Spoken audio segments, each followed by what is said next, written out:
Hello everybody, welcome back to my YouTube channel, that is the BS Law Entrance Exam by your coach Bakul Hanspal. This is Bakul Hanspal, your mentor, and this video is going to be dedicated to UPSC, right? उसका polity section and specifically यहाँ पर आप देख सकते हैं what I have mentioned is grassroots governance system. Now when we talk about the grassroots governance system, हम इसमें दो चीजें cover करेंगे, that is the rural and the urban, right? Rural and the urban governance system. And आज हम इसको जब चालू करेंगे तो इस केस में हमें क्या समझने की जरूरत है, बहुत सारे इंपॉर्टेंट पॉइंटर्स, यूपीएससी ओरिएंटेड क्या चीजें हैं, बहुत बेसिक से हम शुरुआत करेंगे, फिर हम एडवांस लेवल पे जाएंगे. अगर आपको याद हो कि जब हम छोटे थे और जब हम एनसीईआरटी पढ़ते थे, उसमें जो क्लास 6th या 7th की टेक्स्ट बुक्स में जो एनसीईआरटी वाली थी, कोई पिरामिड टाइप का स्ट्रक्चर बना होता था, ट्रायंगुलर टाइप, राइट? एंड वहां पर बहुत चीजें लेबल्ड होती थी, जैसे panchayat, municipality, right? And we have panchayat samiti, gram panchayat, ग्राम सभा एंड एवरीथिंग, राइट? उसको आज हम देखने वाले हैं कि वो कैसे होने वाला है, बिकॉज वो ट्रायंगुलर पिरामिड आज तक लोगों को समझ में नहीं आया. इनफैक्ट जब मैं उस टाइम पर पढ़ रही थी, इनफैक्ट मुझे भी समझ में नहीं आया था. It actually depends on the teacher कि टीचर आपको एक्सप्लेन कर रहे हैं या नहीं, क्योंकि टेक्स्ट बुक्स में बहुत वेगली मेंशन होता है, इसलिए it's better that if we decode everything, right, step by step. तो सबसे पहले जब हम रूरल की केस में बात करते हैं ना, हमें पता होना चाहिए ग्राम सभा क्या होता है, ठीक है, ग्राम पंचायत क्या होता है, and all sorts of things, right? So I am preparing this triangular table over here, ठीक है. यहां पर आप देखोगे कि this is going to be the gram panchayat, right? This is going to be the panchayat समिति,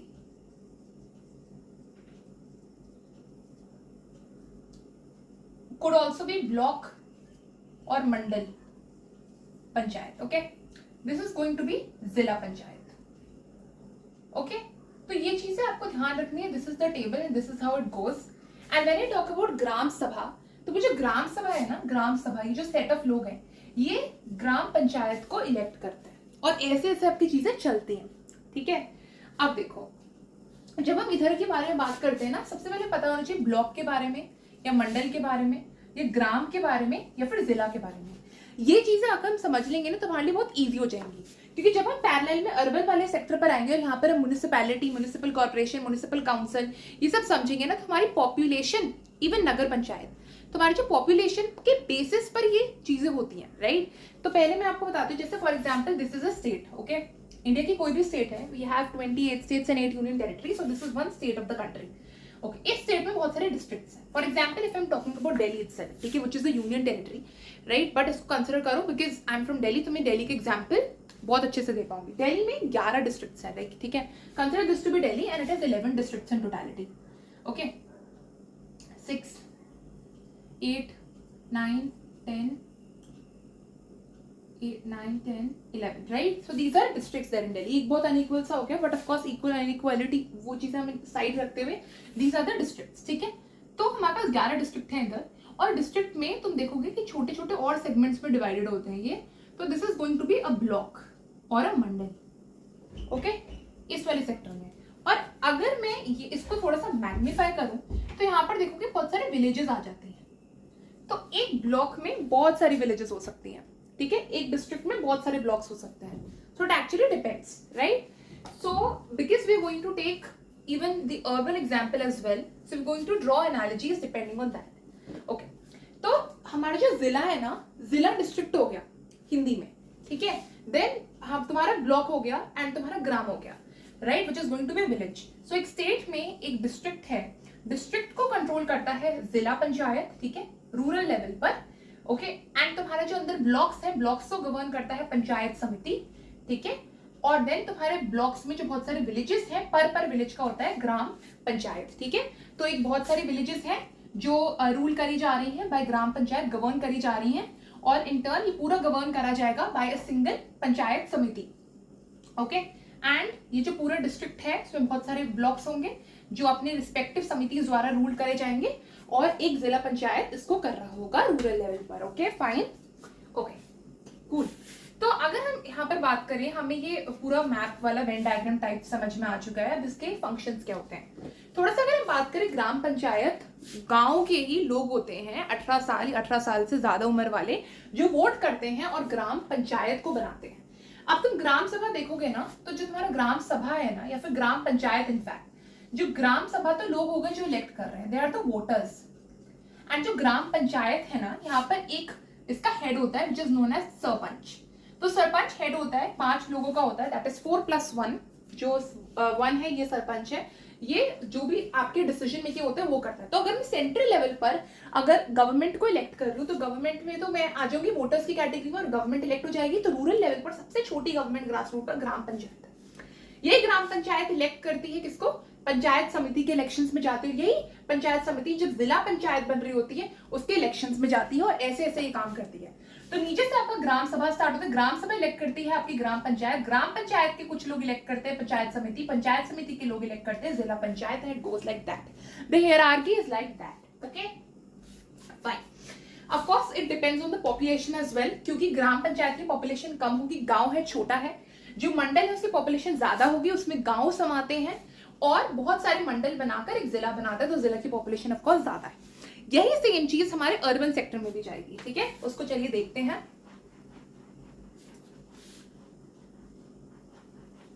ठीक है, तो जब भी हम अर्बन के बारे में बात करते हैं ना, ये थोड़ा सा सेम ही होता है मोस्टली, ऐसा नहीं होता कुछ अलग।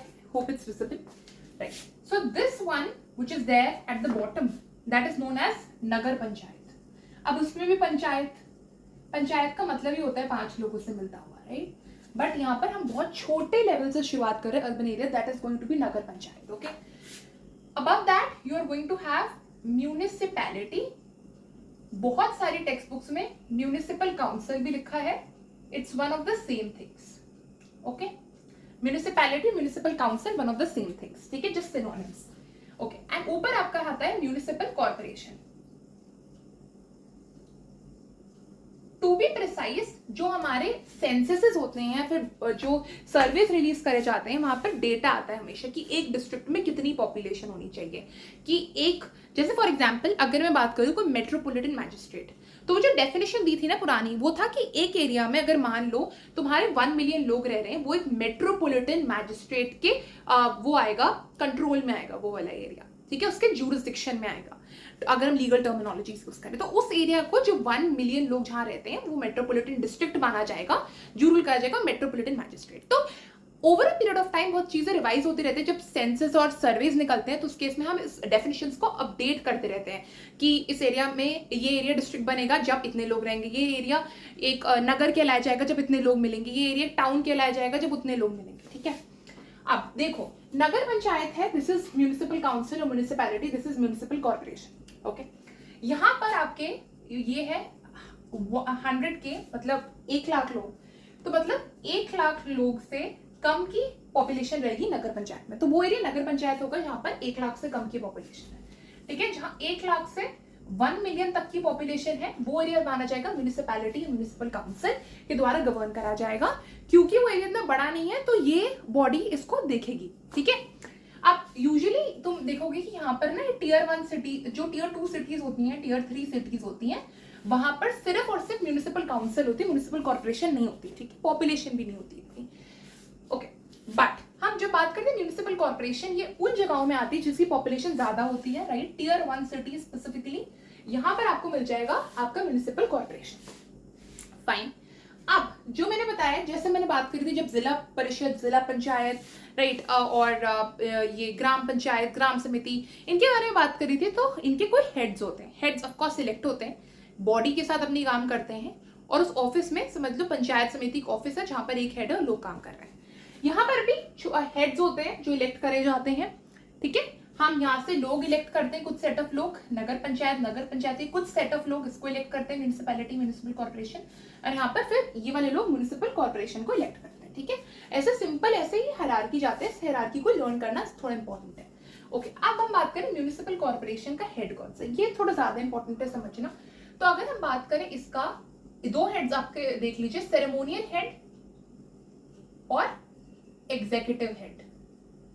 ठीक है, एग्जीक्यूटिव हेड मतलब जो भी एग्जीक्यूटिव रोल्स निभा रहा है। ठीक है, एग्जीक्यूटिव रोल्स निभाने के लिए हमारे पास, अगर आपने सुना हो, ठीक है, पॉल साइंस में ही एक होता है पॉलिटिकल एग्जीक्यूटिव और एक होता है परमानेंट एग्जीक्यूटिव। ठीक है, एग्जीक्यूटिव का मतलब क्या होता है, जैसे 3 ऑर्गन्स ऑफ द गवर्नमेंट है, we have legislature, executive and judiciary. ठीक है, लेजिस्लेचर का काम होता है लॉज बनाना, एग्जीक्यूटिव का काम होता है लॉज को एग्जीक्यूट करना, और जुडिशरी का काम होता है चेक्स एंड बैलेंसेस को मेंटेन करना, ठीक है। तो चेक्स एंड बैलेंसेस को मेंटेन करना ये उसका काम होता है। अब देखो एग्जीक्यूटिव मतलब जो काम कर रहा है, ठीक है। अब यहाँ पर पॉलिटिकल एग्जीक्यूटिव में आ जाते हैं जो लोग जो हम इलेक्ट करे जाते हैं, इलेक्टेड, उनका टेन्योर चेंज होता रहता है हर 5 साल में, इसलिए political executive. On the other hand permanent executive वो है जिनका टेन्योर चेंज नहीं रहेगा बल्कि वो सेम रहेगा, ठीक है, सेम रहेगा, वो फिक्स्ड रहेंगे। और वो लोग आते हैं आपके गवर्नमेंट एग्जाम से, जिस गवर्नमेंट एग्जाम की प्रिपरेशन आप लोग भी कर रहे हो, UPSC, SSC and different other state government examinations, उनके थ्रू ये लोग आते हैं, राइट। वो होते हैं आपके परमानेंट एग्जीक्यूटिव। तो जो एग्जीक्यूटिव हेड होता है वो होता है permanent executive, that is a district magistrate और एन आईएएस ऑफिसर, राइट, जिसका आप एग्जाम दे रहे हो। So this person is going to be the executive head of the municipal corporation. However, when I talk about the ceremonial head, मतलब जिसको elect करा जाता है, that person is known as a mayor, जिसको elect करा जाता है ceremonial head in case of a municipal corporation.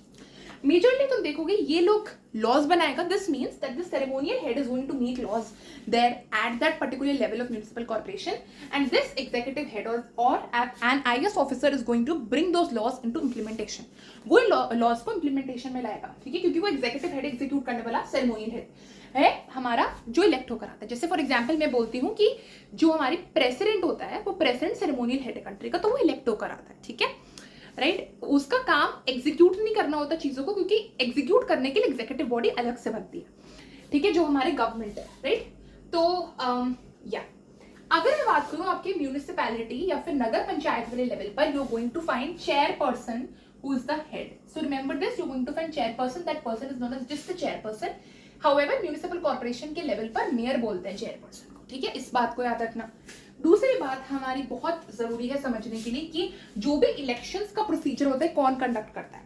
हमारे पास इलेक्शन कमीशन ऑफ इंडिया जो इलेक्शंस को कंडक्ट करती है सेंट्रल लेवल पर, लेकिन जब स्टेट लेवल पर कंडक्ट करते हैं वो करती है state election commission of India, right, state election commission, not of India, right, but rather ये हर एक स्टेट की कॉन्स्टिट्यूट करी जाती है, ठीक है। स्टेट इलेक्शन कमीशन इलेक्शंस को देखती है, चाहे वो पंचायत लेवल पर हो, रूरल लेवल पर, या चाहे वो अर्बन लेवल पर। अपार्ट फ्रॉम दैट जो फाइनेंसेस होते हैं, देखने का कि फाइनेंसेस का डिस्ट्रीब्यूशन कैसा हो रहा है, राइट, क्योंकि देखो जब सेंटर से फंड्स आते हैं स्टेट को, तो स्टेट का भी रोल बनता है कि वो कुछ ना कुछ अपने विलेजेस को दे, ठीक है, ये प्रॉपर्ली मेंटेन करा जा रहा है या नहीं, ये जो डिस्ट्रीब्यूशन है या फिर जो एड है वो स्टेट विलेजेस को प्रोवाइड कर रहा है नहीं। जब आपने देखा होगा फाइनेंस कमीशन का काम क्या था, जब वो सेंटर से स्टेट में फंड्स जब जा रहे थे, है ना, तब उसका काम था, जब वो क्या हो रहा था, वर्टिकल डिस्ट्रीब्यूशन हो रहा था। तो इन केस में क्या हो रहा था, वो जा रहे थे, बिकॉज वर्टिकल में तो आप इधर जाते हो ना, स्टेट से सेंटर में, जब आप मतलब जब फंड्स का ट्रांसफर ऐसे हो रहा होता है, लेकिन जब हॉरिजॉन्टल के केस में जब एक स्टेट, जब बात आती है हॉरिजॉन्टल में, ऐसे ही बता रही हूँ, जब एक स्टेट को दूसरी स्टेट से कितने ज्यादा फंड्स मिले, एक और स्टेट भी आ गई तीसरी, उसको भी फंड्स डिस्ट्रीब्यूट करने, that is horizontal distribution, this is vertical distribution, ठीक है। यहाँ पर भी वर्टिकल है ना, कि वहां पर भी ग्रांट्स एंड एड गया, बाकी सब चीजें गई। So the state finance commission is going to look after that. So state finance commission, state election commission, these two bodies are responsible for the grass root level governance there in the nation. Fine, अब उसके बाद हमारा ये जो पूरा system था ना, panchayat and municipalities, ये सिस्टम चल ही रहा था there at a very, I would say, at an unofficial level, right? It did not have that kind of officiality, right, पहले, but finally there were some constitutional amendments that were brought in order to introduce a few things, ठीक है। Make note of those constitutional amendments, they are very relevant. Okay, so first of all, 73rd and 74th constitutional amendments, they are very very important. They were introduced in the year 1992. याद रखना, जब भी कोई amendment introduce होता है किसी particular year में, तो उस ईयर में वो इम्प्लीमेंट नहीं होता, वो इम्प्लीमेंट होना स्टार्ट होता है नेक्स्ट ईयर में या फिर मे बी 2 साल बाद, डिपेंड करता है, बट उस साल इम्प्लीमेंट करना है तो पॉसिबल नहीं होता। तो 1993 में दोनों इम्प्लीमेंटेशन में आए थे। Make this a very important note as a star point, right, because जब आता है कि इम्प्लीमेंटेशन में कब आए तो लोग इसको मार्क करते हैं 1992, however it is not the case, 1993 में इम्प्लीमेंटेशन में आए थे। फाइन, उसके बाद हमें थोड़ा सा याद रखना है कि जो पंचायत इधर आई थी, म्यूनिसिपैलिटी इधर, तो इसका मतलब रूरल गवर्नेंस सिस्टम आया था आपका 73rd में और अर्बन आया था आपका 74th अमेंडमेंट सिस्टम में, करेक्ट। फाइन, अब आगे चलते हैं। तो आगे में हमें बात करनी है कि You have a few things also which are there. Reservation is one of the things which is actually also there at the local governance level. Women के लिए, SC, ST, OBC के लिए it's already there. For women it's 33% of the seats as always, but for ये state level पर भी same रहता है. Grassroots level पर भी it is also there. It's there at the central level also. Very recently 106th amendment, constitutional amendment to be very precise. And इसमें आप इतना और याद कर लो, जैसे हमारे पास we have 448 articles there in the Indian constitution, we have also 12 schedules and we have 25 parts, right. इसको कर लो. पहले 395 आर्टिकल्स थे, आपके 8 शेड्यूल्स होते थे एंड 22 पार्ट्स होते थे. ठीक है, ये पहले का सिनारियो, बट आप न्यू वाला सिनारियो जरूर लर्न करके जाइए. ठीक है, इन 12 पार्ट्स में से, राइट, और 12 शेड्यूल से रादर 11th शेड्यूल में आपका पंचायत वाली बात मेंशन्ड है और 12th शेड्यूल आपकी म्यूनिसिपैलिटी वाली या फिर अर्बन वाली बात मेंशन्ड है. Remember this one thing. And आपका इधर 29 सब्जेक्ट्स आते हैं 73rd अमेंडमेंट में, राइट. 29 सब्जेक्ट्स, ठीक है, और 74th में आपके आते हैं 18 सब्जेक्ट्स. अब ये सब्जेक्ट्स क्या होते हैं, ये अभी मैं आपको लिस्ट पिन कर दूंगी, आप स्क्रीन पर भी देख सकते हो. अभी बेसिकली ये सारी चीजें होती हैं जब भी हम बात करते हैं ना कि ये कोई पर्टिकुलर सेगमेंट है, डोमेन है.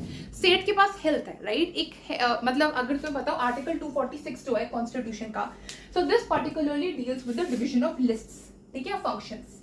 तो उसमें जो हेल्थ है ये डोमेन किसका है, स्टेट गवर्नमेंट का है ना. अगर मैं बात करूँ कुछ बहुत माइक्रो लेवल पर मैं देखूं कि ये हेल्थ का सेगमेंट ये विलेज कंट्रोल कर रही है, ठीक है. मैल न्यूट्रिशन का सेगमेंट विलेज पर ग्राम पंचायत के पास होना चाहिए. जैसे फॉर एग्जांपल, चलो एक बेटर एग्जांपल देती हूँ. ईस्ट इंडिया के बारे में बात करते हैं, उड़ीसा, झारखंड, जहां पर थोड़ा ट्राइबल कम्युनिटीज रहते हैं. स्टेट बेटर उनको एडमिनिस्ट्रेट नहीं कर पाएगी, लेकिन जो विलेजेस होंगी, ग्राम पंचायत, ग्राम सभा या फिर पंचायत समिति, वो उसको बेटर मैनेज कर पाएगी, है ना. तो इसमें आ जाएगी कि तुम्हारी ट्राइबल कम्युनिटीज को कैसे ट्रीट करना है. 18 सब्जेक्ट्स, 29 सब्जेक्ट्स, ठीक है. इस केस में तुम्हारा आ जाएगा कि उनको एजुकेशन कैसे प्रोवाइड करनी, हेल्थ कैसे देना, क्या क्या उनके पास डोमेन्स हैं, ये मैं आपको लिस्ट दे दूंगी. लिस्ट आप देख भी सकते हो, बेयर एक्ट में मेंशन है. So I have covered everything regarding the panchayats and the municipalities. I hope so. Yeah. So this was the thing. If you like this particular video, then do like, share, comment and subscribe to my YouTube channel and stay connected. Bye.